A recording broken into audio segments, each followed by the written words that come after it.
Kami himbau dari mereka untuk tidak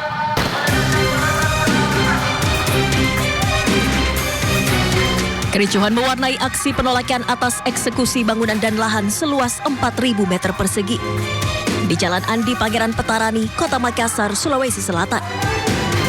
Massa dari pihak tergugat mencoba menggagalkan eksekusi dan menyerang petugas dengan lemparan batu dan petasan. Untuk memukul mundur massa, petugas kepolisian terpaksa melepaskan tembakan gas air mata.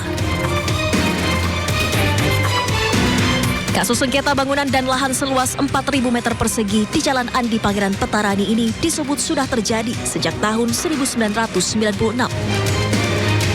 Pihak penggugat mengaku sudah memenangkan kasus di pengadilan. Sementara menurut tergugat, putusan sengketa belum final dan masih dilakukan banding di pengadilan tinggi.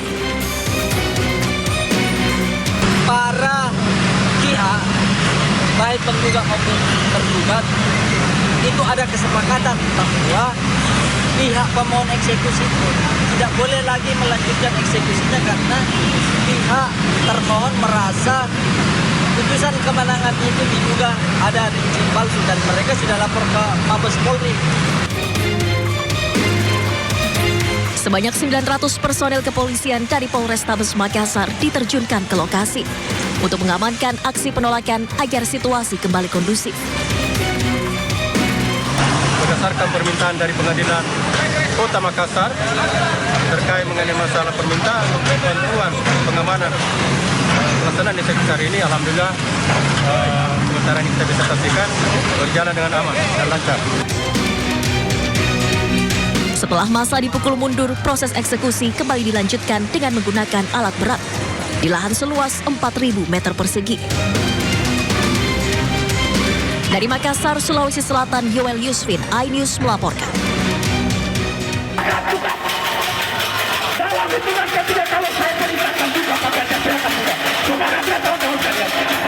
Silakan masing-masing di depan komisi masing-masing koordinator. Massa yang tergabung dalam Garda Muda Anoa Sultra berupaya mendobrak pintu gerbang kantor Kejaksaan Tinggi Sulawesi Tenggara Senin siang. Sejumlah peserta aksi bahkan mencoba merangsek masuk dengan memanjat pintu gerbang kejaksaan. Aksi memanas karena massa emosi. Tidak ada satupun perwakilan kejaksaan yang menemui peserta aksi. Bahkan pintu gerbang ditutup rapat.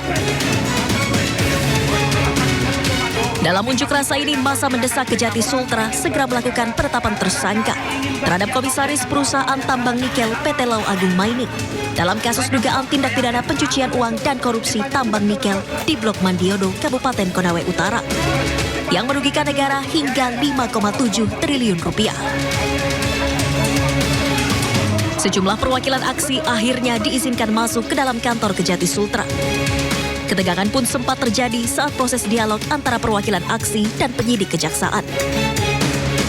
Tidak bisa langsung dengan penting untuk kita tersangka. Oke, sekarang tahap selanjutnya apa? Sekarang putusan saksi jangan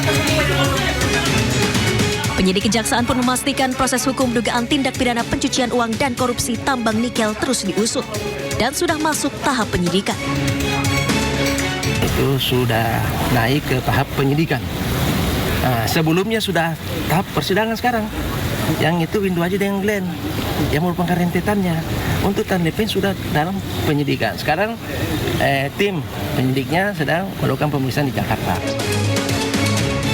Setelah tercapainya kesepakatan antara pengunjuk rasa dan penyidik Kejati Sultra, massa akhirnya membubarkan diri. Namun mereka berjanji akan kembali berunjuk rasa jika tuntutannya tak dipenuhi. Dari Kendari, Sulawesi Tenggara, Asdar Zula, iNews melaporkan.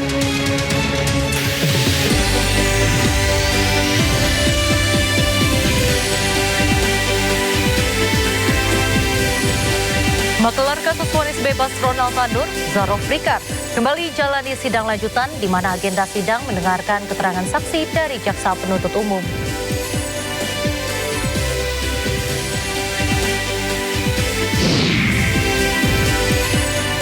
Ketua Komnas HAM Perwakilan Papua, Fritz Ramande, bersama rombongan ditembak kelompok kriminal bersenjata Papua. Mereka ditembaki saat mencari Ibtu Tommy Marbun.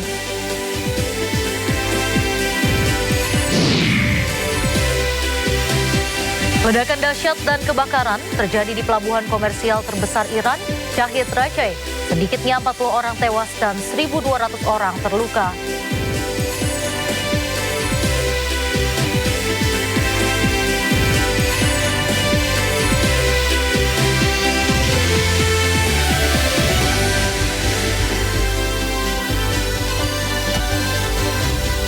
Halo pemirsa, Sindo Malam hadir dengan beragam informasi terkini tanah air serta mancanegara. Bersama saya Raisa Nadia, inilah Sindo Malam selengkapnya.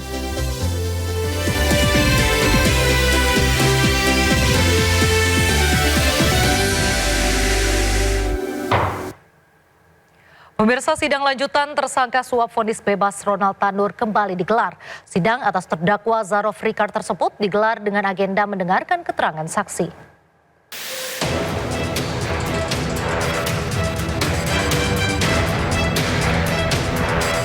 Mantan pejabat Mahkamah Agung sekaligus maklar kasus Ronald Tanur, Zarof Rikar, Senin siang kembali menjalani sidang lanjutan.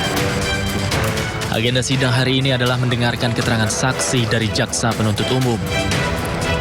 Total ada 9 saksi yang akan memberikan keterangan, namun baru 3 saksi yang terkonfirmasi hadir dalam sidang. Ketiga saksi tersebut adalah Bert Nomensen Sidabutar, Diah Puspita Ningrum, dan Abdul Muluk. Sebelumnya Kejaksaan Agung menetapkan 6 orang tersangka atas kasus vonis bebas Ronald Tanur. Salah satu tersangka adalah maklar kasus Zarof Rikar yang menjadi perantara suap antara pihak Ronald Tanur dengan majelis hakim untuk membebaskan Ronald Tanur.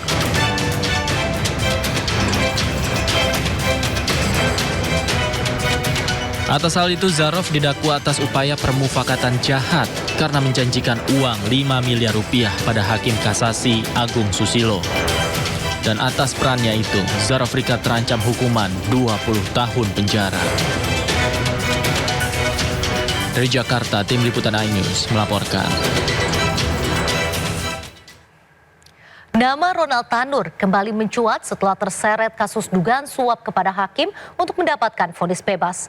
3 hakim Pengadilan Negeri Surabaya didakwa menerima suap dan gratifikasi sebesar 4,6 miliar rupiah dari Ibu Ronald Tanur, Meriska Wijaya.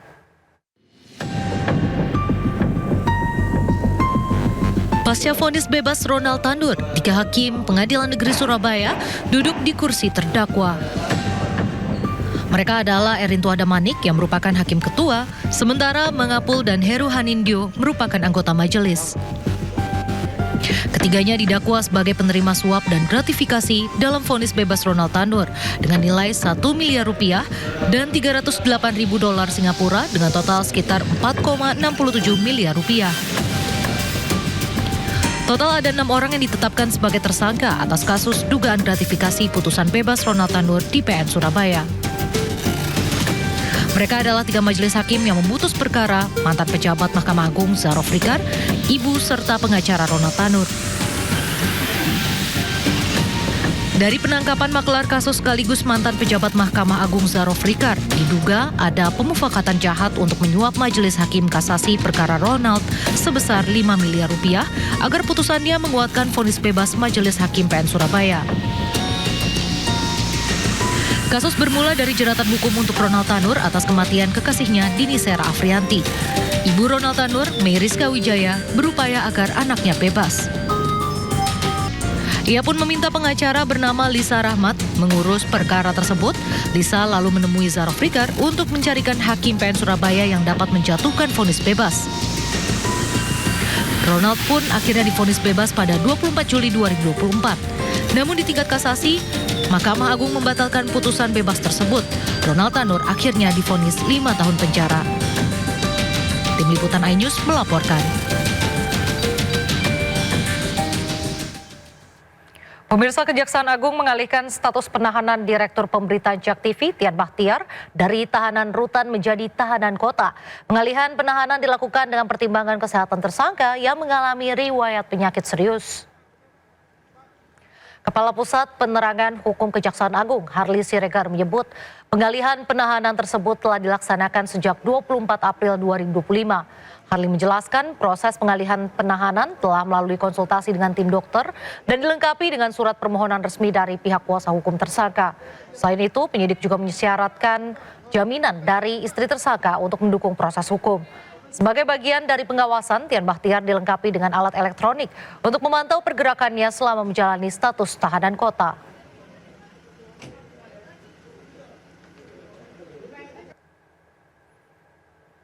Pemirsa, Ketua Komnas HAM Perwakilan Papua, Frits Ramande bersama rombongan ditembak kelompok kriminal bersenjata Papua. Mereka ditembaki saat mencari Ibtu Tommy Marbun, mantan Kasat Reskrim Polres Teluk Bituni yang hingga kini masih hilang.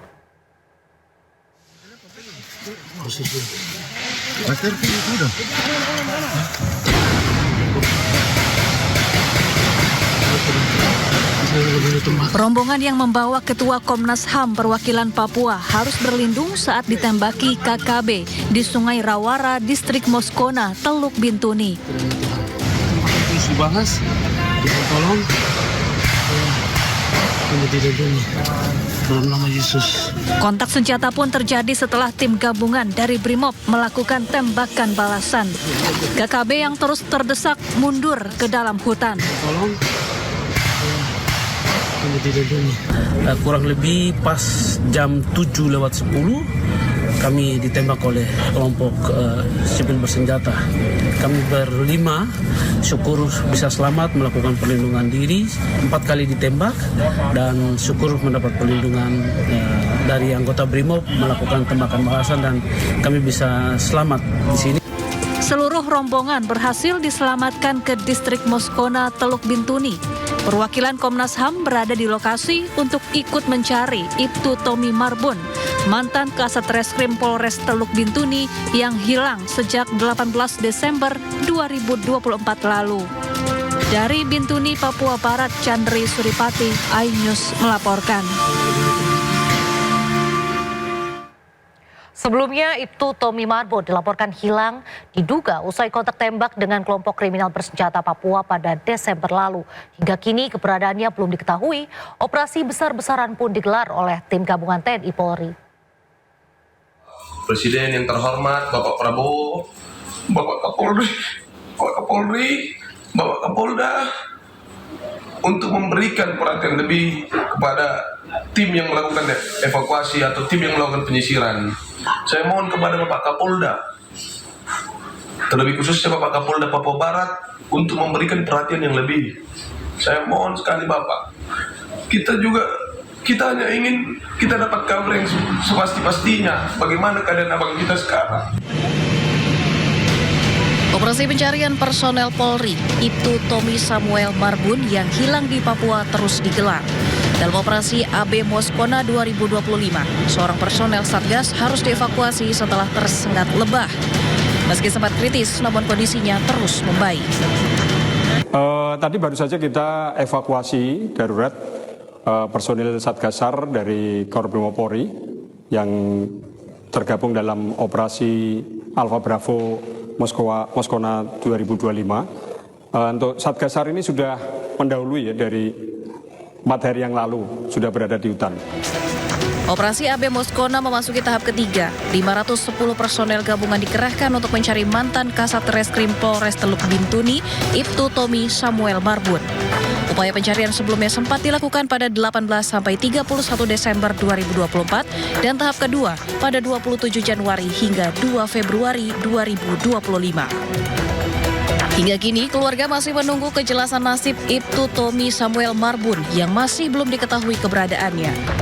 Mantan Kasat Reskrim Polres Bintuni ini diduga hilang usai kontak tembak dengan KKB Papua pada Desember 2024. Tim Liputan iNews melaporkan. Kita beralih ke informasi lain terkait dengan kasus Mbah Tupon, lansia yang kehilangan tanah seluas 1.655 meter dan diduga menjadi korban mafia tanah. Pemerintah Kabupaten Bantul menyatakan akan membantu Mbah Tupon mendapat kembali hak tanahnya dengan cara menyediakan pengacara gratis.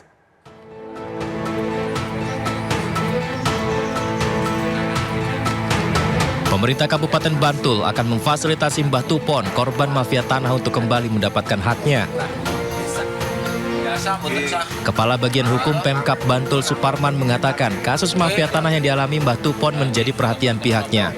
Pemkab Bantul akan membantu menyelesaikan permasalahan yang menimpa Mbah Tupon dan memastikan berada di pihak Mbah Tupon. Kami ada di pihak Pak Tupon untuk membantu penyelesaian ini dan fasilitasi apa yang diperlukan oleh Pak Tupon untuk memperoleh haknya kembali di proses-proses selanjutnya.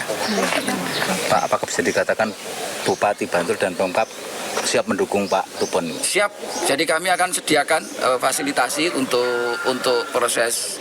Kalau kemudian Pak Tupon membutuhkan pendampingan hukum, akan kami sediakan pendamping hukum yang kemudian bisa tanpa biaya.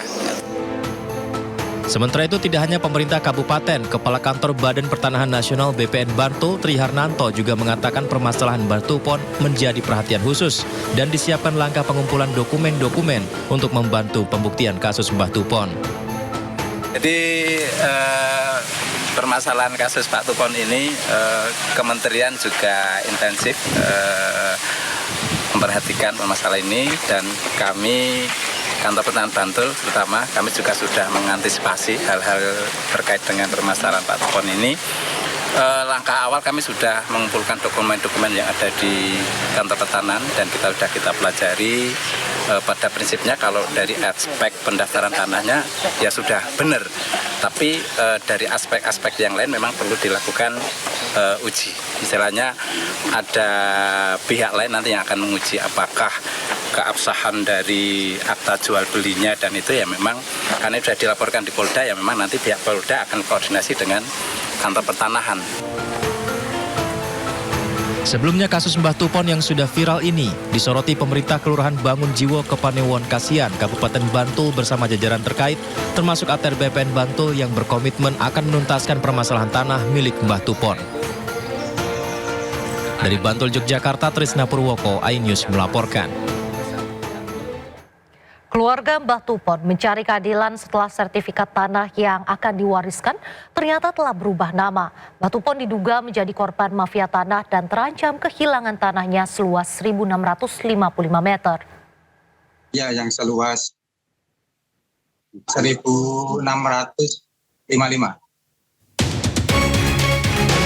Inilah Heri Setiawan, anak Mbah Tupon yang menunjukkan tanah milik Mbah Tupon di mana sertifikatnya berubah nama tanpa sepengetahuan Mbah Tupon. Pihak keluarga telah melaporkan kejadian ini ke pihak kepolisian. Mbah Tupon tinggal di Bantul, Yogyakarta, diduga menjadi korban mafia tanah dan terancam kehilangan tanahnya seluas 1.655 meter. Keterangan anak Mbah Tupon, peristiwa ini diawali mantan anggota Dewan inisial BR yang membeli 298 meter persegi tanah Mbah Tupon. BR kemudian menawarkan bantuan untuk memecah tanah sisa milik Mbah Tupon menjadi 4 sertifikat. Di saat waktu pengurusan yang sangat lama, tiba-tiba kemudian sertifikat berubah nama. Pihak keluarga Mbah Tupon pun menuntut pertanggungjawaban ke BR. Awalnya dulu Bapak BR itu menawarkan pada bapak saya untuk pecah waris ke 3 anaknya. Nah, setelah berapa waktu bapak saya kan menanyakan soal sertifikat itu kepada Pak BR. Kata BR, Bapak BR itu jawab, baru proses Mbah, hanya mau membantu untuk pecah waris. Soalnya dia sudah menawarkan ke bapak saya, Mbah, ini sertifikat yang seluas 1.655, di mana kalau saya pecahkan menjadi 4 ke anak-anaknya. Udah balik nama ini, ke sini. Dulu pernah sempat datang ke rumah menanyakan, mau meminta pertanggungjawaban Bapak BR. Kenapa kok bisa jadi kayak gini, Pak? Ini dulu mantan DPR.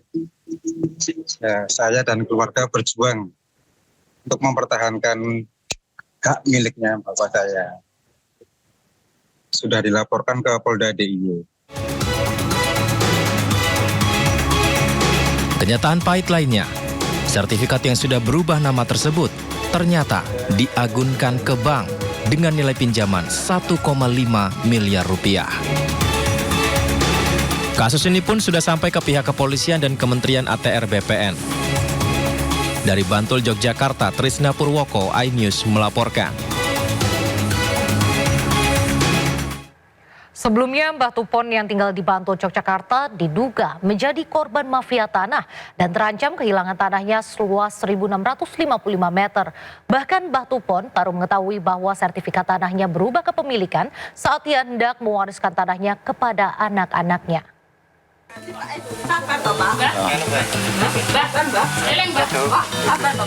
Kasus penyerobotan tanah Mbah Tupon menyita perhatian publik. Mbah Tupon yang tinggal di Bantul, Yogyakarta diduga menjadi korban mafia tanah dan terancam kehilangan tanahnya seluas 1.655 meter. Mbah Tupon baru mengetahui bahwa sertifikat tanahnya berubah kepemilikan saat ia hendak mewariskan tanahnya kepada anak-anaknya. Tak hanya itu, bahkan sertifikat tersebut menjadi jaminan di sebuah bank. Perkara ini berawal pada tahun 2020 saat tanah Mbah Tupon masih seluas 2.100 meter persegi dan akan dijual sebagian kepada seseorang yang dikenalnya berinisial BR dengan cara pembayaran dicicil tanpa jatuh tempo. Namun, belakangan sisa tanah yang ia miliki, sertifikatnya berubah nama kepemilikan. Belum selesai persoalan catut nama, Mbah Tupon dan keluarganya didatangi oleh pihak bank lantaran dianggap gagal bayar pinjaman agunan sebesar 1,5 miliar rupiah atas nama orang lain di alamatnya. Tak hanya menyita perhatian publik, kasus penyerobotan tanah milik Mbah Tupon juga mendapat dukungan dari warga dan relawan. Mereka membuat petisi untuk mengawal kasus ini. Meski kasus tanah Mbah Tupon telah sampai hingga ke Kementerian ATR BPN dan pihak kepolisian, namun hingga kini belum ada tindak lanjut atas penyelesaian perkara ini. Tim Liputan iNews melaporkan. Informasi lain pemirsa, Presiden Prabowo Subianto merespon dan menghormati 8 tuntutan Forum Purnawirawan Prajurit TNI melalui penasihat khusus Presiden bidang politik dan keamanan Wiranto. Permintaan tersebut telah sampai ke tangan Presiden dan tengah dipelajari secara seksama.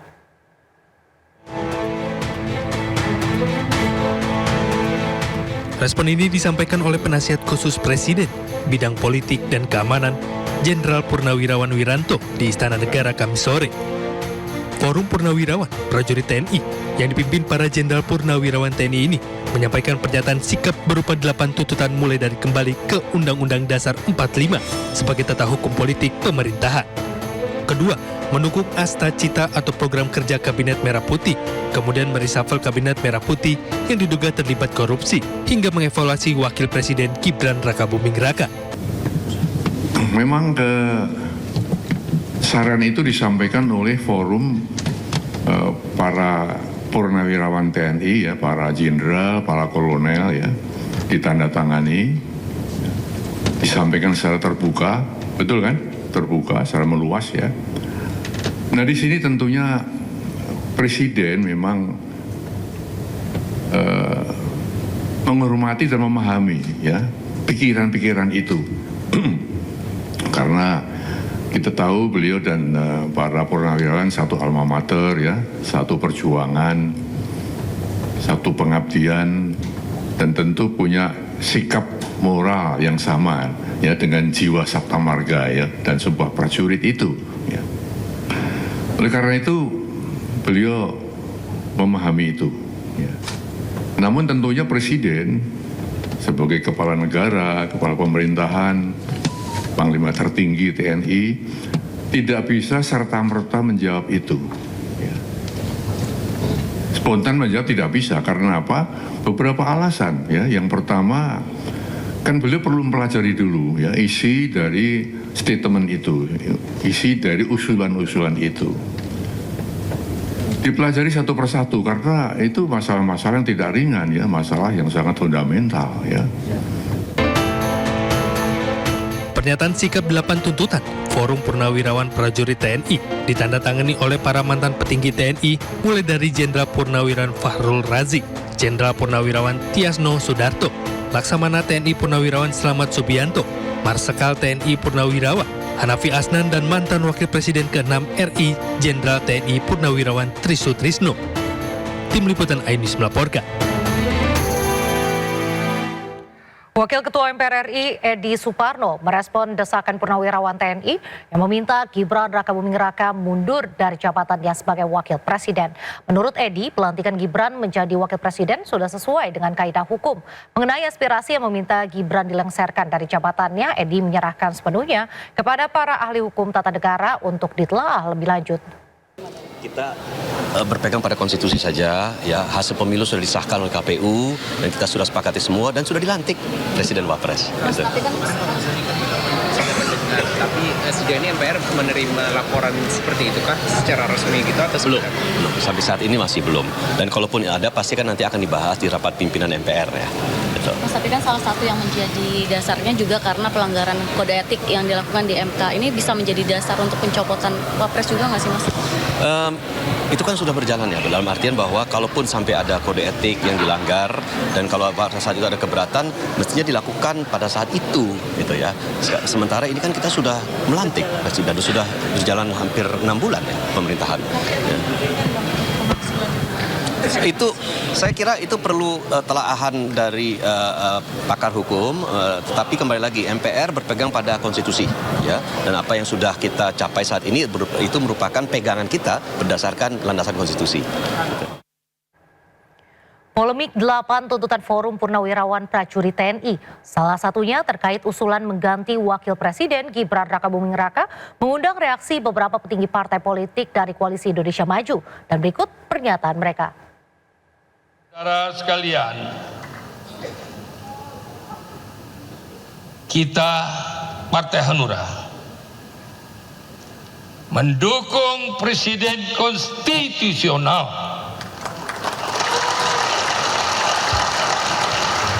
Siapa dia? Prabowo Subianto. Tidak ada presiden lainnya. Karena kita berdasarkan konstitusional. Ya udahlah, jangan kita terpancing olah mengolah yang justru menimbulkan masalah-masalah yang justru merugikan bangsa kita sendiri. Ya kapan pemerintah ini melakukan gerakan pembangunan Astacita itu kalau misalkan selalu hanya menghabiskan energi pada respon terhadap olah mengolah itu. Secara konstitusi, presiden dan wakil presiden kan sudah dipilih langsung oleh rakyat. Gubernur Jawa Barat Deddy Mulyadi berdebat panjang dengan seorang remaja putri soal aturan penghapusan wisuda bagi siswa SD, SMP, dan SMA. Informasi selengkapnya usai jeda, tetaplah di Sindo Malam.